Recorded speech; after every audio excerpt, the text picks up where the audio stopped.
जी नमस्कार। इस समय हम बलिया जनपद में हैं और में होने का कारण है ग्राम सभाओं के विकास की धरातल को जानना। जी हाँ, इसी क्रम में हम बलिया जनपद के हनुमानगंज ब्लॉक अंतर्गत हम उमरगंज में स्थित हैं। इस ग्राम सभा में निश्चित तौर पर हम यहाँ जानने का प्रयास करेंगे ग्राम सभा में किस तरह का विकास हुआ है, क्या यहाँ पर खाका तैयार किया गया है। मोटा मोटी जो भी ग्राम सभा के जो कार्यकाल है मोटा मोटी 4 वर्ष पूरा हो चुके हैं।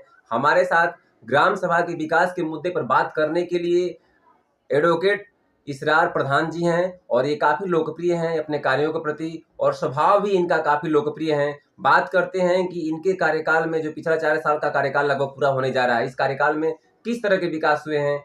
जी वकील साहब, आपको ढेर सारी शुभकामनाएं। आपको भी आपके चैनल के माध्यम से मैं ये बताना चाहता हूँ, इसरार अहमद एडवोकेट, ग्राम प्रधान, बहेरी उपरीक्षक बलिया। देखा जाए कि आप एक कोर्ट भी हैं और कहीं ना कहीं आप प्रधान भी हैं, दोनों का तालमेल कैसे बैठता है? एकदम तालमेल बैठा के चलता है। अभी देखा जाए कि पिछला 4 साल का कार्यकाल लगभग पूरा होने जा रहा है, आपके मई में पूरा हो जाएगा लगभग में। ऐसे में 4 सालों में आपके द्वारा क्या विकास का खाका तैयार किया गया है? विकास का कार्य तो हुआ है, जैसे रास्ता, नाली, ये सब आप ग्राम सभा में घूम के देख भी सकते हैं। जितना अधिक से अधिक हुआ विकास कार्य मैंने कराया। सरकार का भी सहयोग रहा इसमें। अब वही SLWM में जो है हमारा गांव छट गया, लास्ट साल में हमारा गांव चयन हुआ है। अब देखिए उसके तहत जो काम होगा उसको कराया जाएगा। अभी देखा जाए कि सरकार का जो ड्रीम प्रोजेक्ट है सचिवालय की क्या हालात आपके यहाँ है? यहाँ जमीन उपलब्ध नहीं है।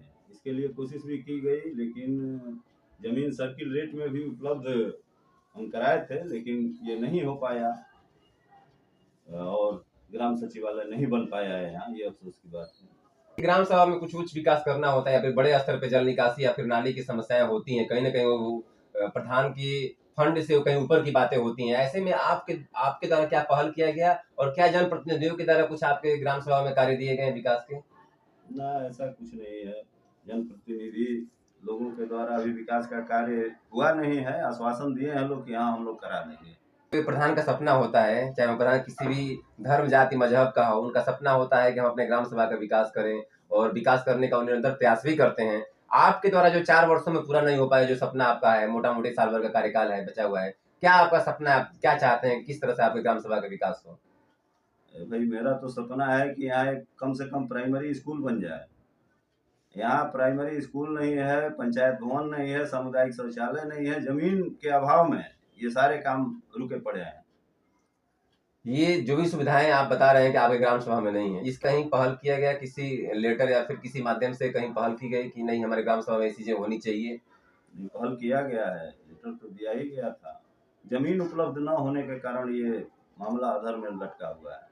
यानी आपके यहाँ ये जो विकास में जो भी उड़ा आ रहा है वो जमीन की वजह से आ रहा है। जी जी। अभी मोटा मोटी साल भर का कार्यकाल बाकी है, आप अपनी जनता से क्या कहना चाहेंगे? जो भी आपने कार्य अपना किया है विकास का, उसके लिए आप जनता से क्या कहना चाहेंगे या फिर सरकार से या फिर जनप्रतिनिधियों से आप क्या अपील करना चाहेंगे?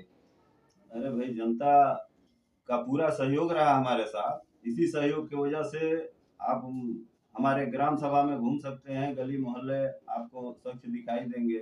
जनता का बहुत ही सहयोग रहा। पूरी जनता ने हमारे साथ जी जान से लग के हमारा सहयोग किया और इस वजह से निरंतर कार्य ये चलता रहा और आगे भी साल भर बचा है, चलता रहेगा।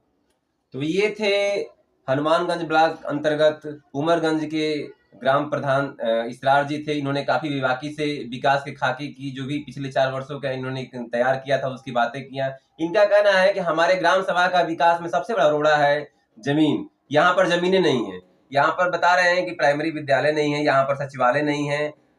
कारण क्या है? कारण सिर्फ एक ही है, यहाँ पर भूमि का ना होना।